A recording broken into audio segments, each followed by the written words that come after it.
October 25, 1944, off the coast of Samar, Philippines. Lieutenant Commander Robert Hagen stands on the bridge of USS Samuel B. Roberts, watching the horizon through binoculars. He sees something that makes his blood freeze. Ships, big ships, coming fast from the northwest. He counts the masts, Pagoda masts, Japanese. He counts more carefully. Battleships, heavy cruisers, destroyers, an entire fleet. This is impossible.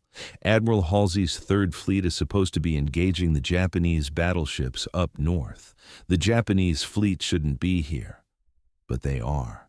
And they're heading directly toward Taffy 3, toward 6 escort carriers, 3 destroyers, and 4 destroyer escorts, toward the smallest, weakest American naval unit in the Pacific, toward ships designed to escort convoys and provide air support, not fight battleships.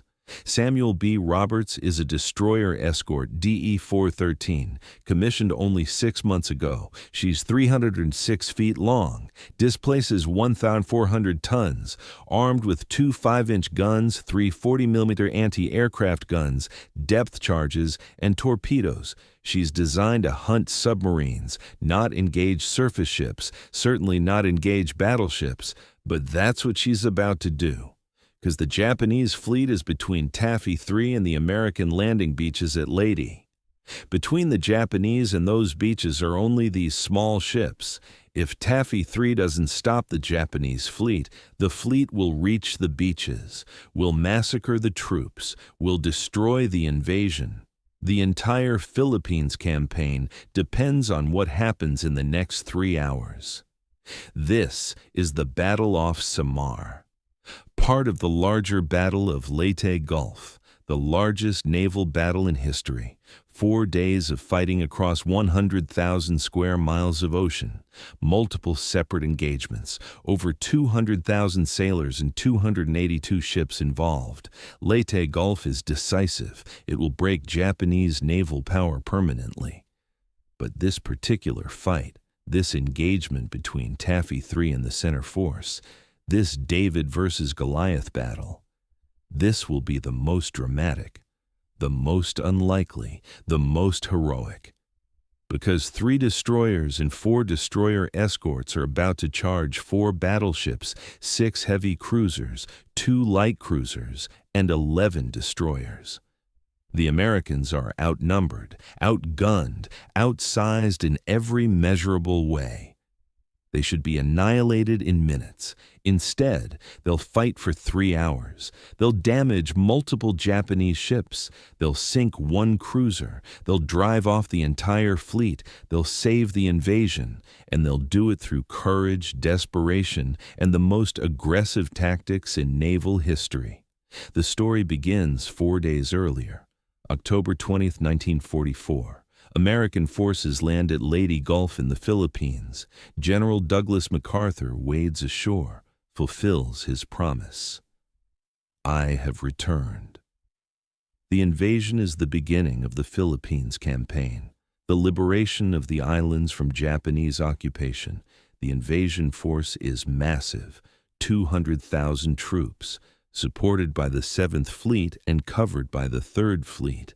The operation is the largest amphibious assault in the Pacific War to date. The Japanese know this is critical. If the Philippines fall, Japan's access to oil from the Dutch East Indies is cut. The home islands will be starved of fuel. The war becomes unwinnable. So Japan commits everything, the entire remaining combined fleet, every operational battleship, carrier, cruiser, destroyer. They're coming from multiple directions, converging on Leyte Gulf. The plan is to break through the American defenses, reach the landing beaches, destroy the invasion fleet. MacArthur's army would be trapped on the beaches without supplies or support. The invasion would fail. Japan would survive. That's the plan. The Japanese fleet is divided into 3 forces.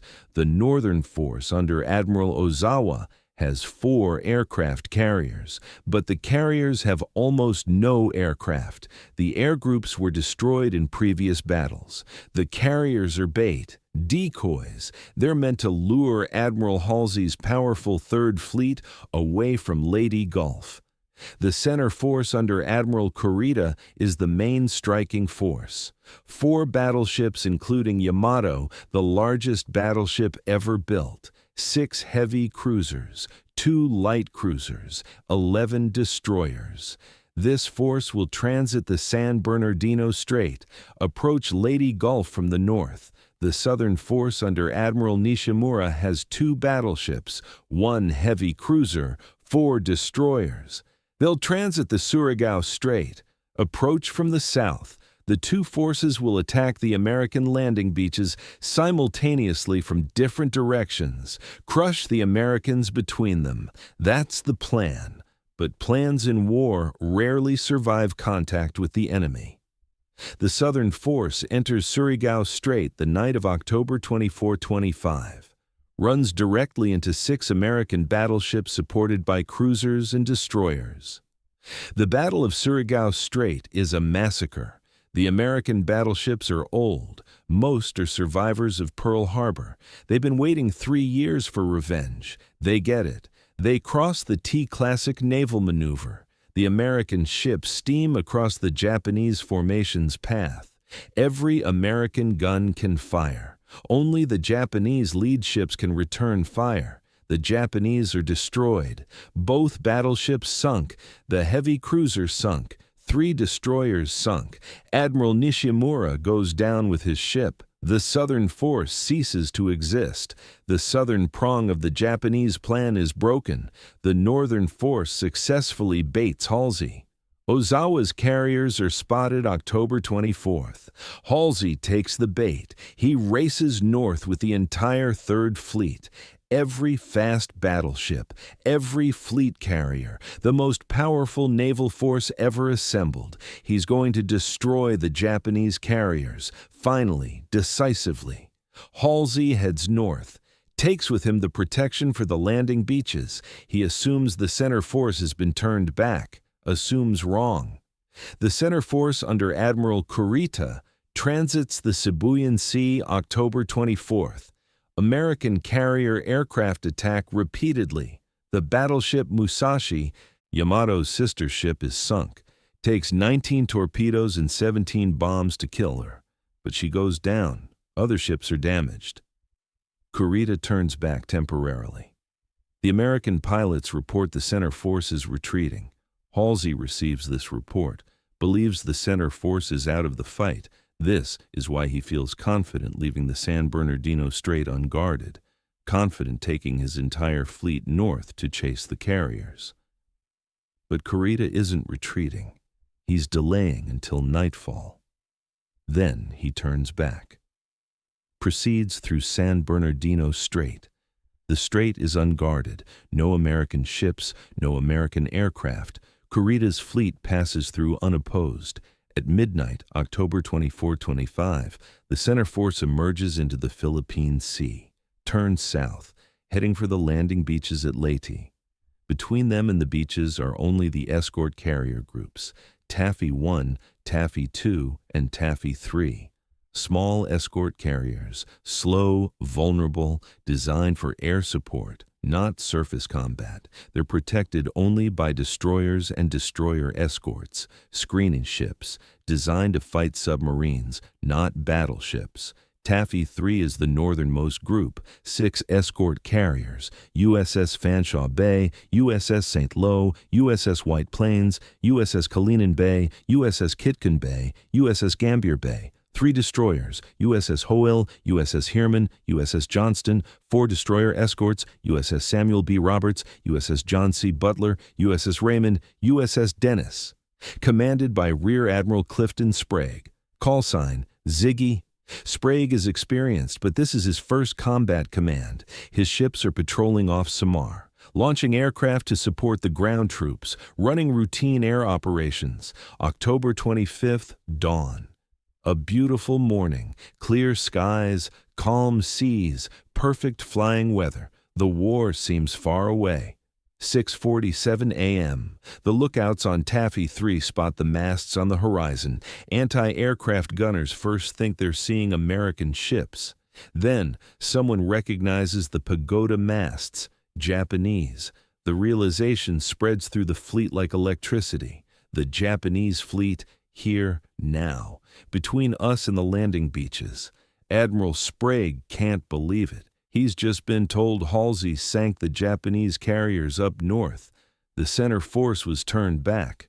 But the reports are wrong. The center force is here. And there are 4 battleships, 6 heavy cruisers, 2 light cruisers, and 11 destroyers, against 6 escort carriers and 7 screening ships. Sprague's first thought is to run, get the carriers away. The escort carriers have one advantage: they're expendable. Fleet carriers are precious, can't be risked, but escort carriers are cheap, replaceable.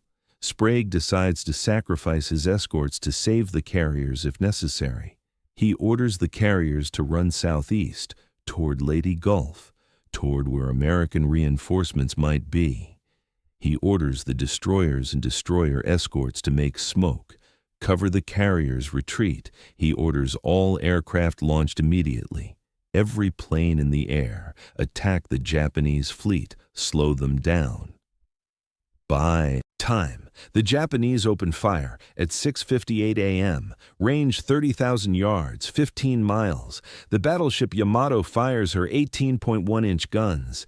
Each shell weighs 3,200 pounds, more than a car. The shells fall near the carriers, massive geysers of water. The shells are dye-marked, red, green, yellow, purple. Each Japanese ship uses different colors, helps with spotting. The Americans watch the colored splashes walk toward their ships, getting closer.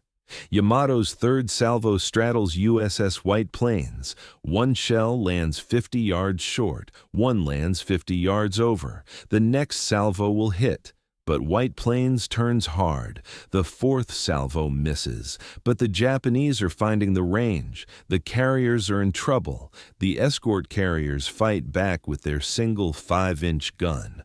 One gun against battleships with 18-inch armor. It's futile, but they fire anyway. The shells bounce off the Japanese ships, do no damage. But the Americans keep firing, because stopping means accepting defeat. The carriers are launching aircraft as fast as they can.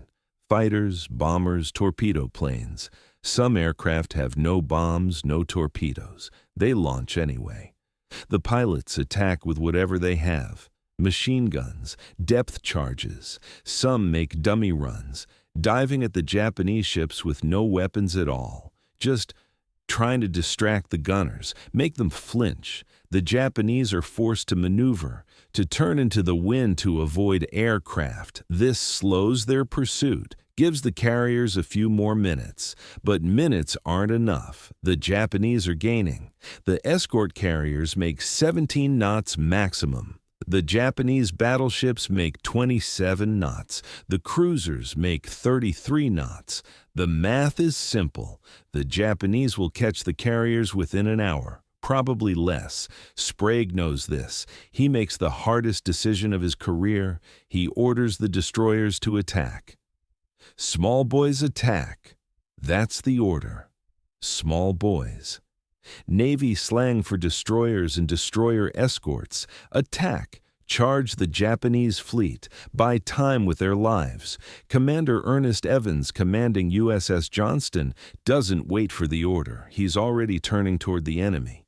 Johnston is a Fletcher-class destroyer, 2,000 tons, 5 5-inch guns, 10 torpedo tubes, fast and maneuverable, but tiny compared to battleships. Evans is Cherokee, Native American. He's aggressive. When he took command of Johnston, he told his crew, "This is going to be a fighting ship. I intend to go in harm's way." Now he's proving it. Johnston charges directly at the Japanese fleet, alone. The other destroyers are following, but Johnston is ahead, leading the charge. The Japanese fire everything at Johnston: battleship guns, cruiser guns, destroyer guns. The water around Johnston erupts with shell splashes: red, green, yellow, purple. The colors are beautiful and terrifying. Evans steers through the splashes, threading between the shell columns. Johnston is doing 30 knots, zigzagging, making herself a hard target. She's closing the range, getting into torpedo range. The Japanese hits are starting to register. Shells hit Johnston's bridge, hit the superstructure. Evans is wounded, loses 2 fingers, ignores it, keeps commanding. Fire torpedoes! At 10,000 yards, Johnston launches all 10 torpedoes, then turns hard, making smoke, running back toward the carriers. The torpedoes run true. 3 hit the heavy cruiser Kumano. The cruiser's bow is blown off. She's out of the fight, limping away. Johnston has damaged a heavy cruiser. 1 destroyer versus a cruiser. Impossible. But it happened. The Japanese fleet is forced to maneuver to avoid the torpedoes. This takes time, breaks their formation, gives the carriers more precious minutes. USS Hoole and USS Herman join the attack. Both destroyers charge the Japanese fleet, firing guns, launching torpedoes, making smoke. The destroyers are so close to the Japanese ships that the battleship guns can't depress low enough to hit them. The minimum range. The destroyers are inside it. The cruisers are firing, hitting the destroyers. Hull is hit repeatedly. She loses her steering. Her engine room is flooded. She's dead in the water, still firing with her remaining guns. The crew abandons ship. Hull sinks at 8:55 a.m. Commander Leon Kintberger goes down with his ship. 253 men die with him. Herman is luckier. She makes a torpedo run, launches at the battleship Haruna, forces Haruna to turn away. Herman escapes relatively undamaged, but she's alone now. Johnston is damaged. Hoel is sunk. Herman is the only destroyer still fighting. She's firing at cruisers, at destroyers, at anything that gets close to the carriers. Her crew is reloading the guns manually. The automatic loaders are damaged. They're firing anyway. Slower, but still firing. The destroyer escorts join the fight. USS Samuel B. Roberts, USS John C. Butler, USS Raymond, USS Dennis. These are smaller than destroyers, only 400 tons, 2 5-inch guns, 3 torpedo tubes. They're designed for anti-submarine work, not surface combat, but they charge anyway, because that's the order. Small boys attack. Samuel B. Roberts closes to 4,000 yards of a heavy cruiser, point-blank range for naval gunnery. The cruiser is Chokai, flagship of Cruiser Division 7, one of the most powerful cruisers in the Japanese fleet. Roberts fires over 600 rounds from her 2 5-inch guns, firing as fast as the guns can be loaded. The shells hit Chokai repeatedly. Most bounce off the armor, but some penetrate, hit vulnerable spots. Chokai's engine room is damaged. She's slowed. Eventually, she'll be abandoned. Samuel B. Roberts, a tiny destroyer escort, has mission-killed a heavy cruiser, but Roberts is being hit too. Japanese shells slam into her. 1 shell penetrates the engine room, explodes, kills everyone there. Ruptures the steam lines. Scalding steam fills the compartments. Men are burned alive. Another shell hits the aft gun, kills the gun crew. The gun is destroyed. Roberts is dying, but she keeps fighting. Her forward gun is still firing. The crew is loading and firing manually. They're out of ammunition. The gunner's mates go below, find ammunition stored for the next battle. They're carrying shells up by hand, loading, firing, 1 shell at a time. Roberts fires her last shell at 9:10 a.m. Then, a Japanese cruiser shell hits her magazine. The explosion breaks Roberts in half. She sinks in 30 minutes. 89 of her crew of 224 die. Lieutenant Commander Hagen survives. He'll spend the rest of his life wondering why he lived when so many died. Johnston is still fighting. Despite massive damage, despite fires, despite flooding. Commander Evans has been wounded multiple times. He's still on the bridge, still commanding. Johnston engages a Japanese destroyer squadron. They're trying to attack the carriers with torpedoes. Johnston interposes herself, fires at the destroyers, drives them off. The Japanese destroyers launch torpedoes, but they miss. The carriers are saved again. By Johnston. By a destroyer that should have sunk an hour ago, but Johnston's luck runs out. At 9:45 a.m., a salvo from multiple Japanese ships hits Johnston simultaneously. The damage is catastrophic. The ship is sinking. Evans orders abandon ship. The crew goes over the side. Evans stays on the bridge. He's last seen standing at his post as Johnston goes under. 186 men die with their ship. Evans is posthumously awarded the Medal of Honor, first Native American in the Navy to receive it, for extraordinary heroism, for charging a battleship fleet in a destroyer, for fighting until his ship was literally shot out from under him. The escort carriers are fighting too, making smoke, launching aircraft, maneuvering desperately.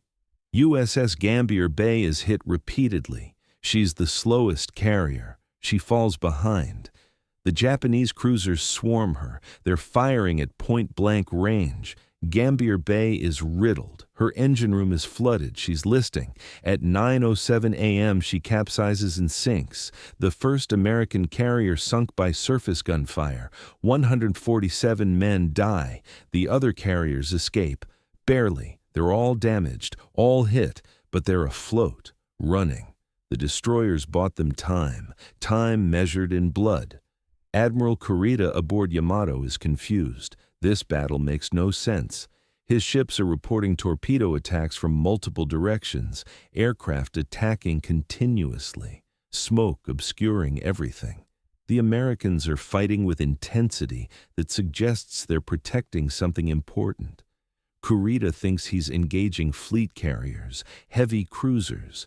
He doesn't realize these are escort carriers, destroyers. He thinks he's stumbled into the main American fleet. He's worried about his fuel, about American submarines, about Halsey's carriers coming back. His fleet is scattered, chasing individual American ships.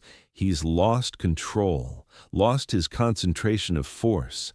At 9:20 a.m., Kurita makes a decision that will haunt him forever. He orders a general retreat, break off the engagement, regroup.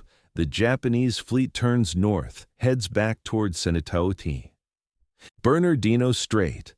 Away from the landing beaches, away from victory. The battle off Samar is over. Taffy 3 has won. At incredible cost, but won. The invasion beaches are saved. The Philippines campaign continues. Japan's last chance to win a major naval victory is gone, because 3 destroyers and 4 destroyer escorts charged a battleship fleet. And Kurita blinked. The aftermath is grim. The survivors of Hull, Johnston, Samuel B. Roberts, and Gambier Bay are in the water. Hundreds of men. Some have life jackets, some don't. Some are injured. All are in shock. The battle has moved on. The Japanese fleet is gone. The American fleet is reorganizing. But nobody is picking up survivors. Not yet. The water is full of sharks. The survivors spend hours in the water. Some spend 2 days. The sharks take some. Exposure takes others. Injuries take more. Rescue ships finally arrive October 26, 27. They pull survivors from the water. Of the 200 men who went into the water, about 800 survive. 400 die, waiting for rescue after surviving the battle. The tactical victory belongs to the Americans, but the cost is terrible. 2 destroyers sunk, 1 destroyer escort sunk, 1 escort carrier sunk, about 2,500 killed, multiple ships damaged. But the strategic victory is complete. The Japanese fleet is broken. They lost 3 cruisers at Samar, more in other battles. The combined fleet will never again be able to mount a major operation. Leyte Gulf is Japan's Pearl Harbor, the decisive defeat from which they cannot recover, and Taffy 3's fight was the critical moment. If Kurita had reached the landing beaches, the invasion could have failed. MacArthur's army could have been slaughtered. The Philippines campaign could have been lost. Instead, Kurita retreated, because a handful of small ships made him think he was fighting the entire American fleet. The individual stories are remarkable. Commander Evans on Johnston, fighting his ship until she sank beneath him, going down with her because that's what captains do. Lieutenant Commander Hagen on Samuel B. Roberts, surviving when most of his crew died, carrying survivor's guilt for the rest of his life. Admiral Sprague on Fanshawe Bay, making the decision to sacrifice his screening ships, living with that decision forever. The pilot's flying attack runs with no weapons, just trying to distract the Japanese gunners. The sailors manning guns on the carriers, knowing their 5-inch shells couldn't penetrate battleship armor, firing anyway because stopping meant giving up. The Japanese perspective is less discussed, but equally important. Admiral Kurita faced impossible decisions. His fleet was under continuous air attack. His ships were scattered. He thought he was facing the main American fleet. He was worried about fuel, about Halsey's carriers, about submarines. His decision to retreat was rational given what he knew, but it was wrong. He was winning. The American carriers were running. He could have reached the landing beaches, could have destroyed the invasion fleet, could have changed the war, but he didn't know that. He thought he was walking into a trap. So he retreated, and Japan lost its last chance. The battle off Samar changed naval doctrine. Small ships could engage large ships if they were aggressive enough.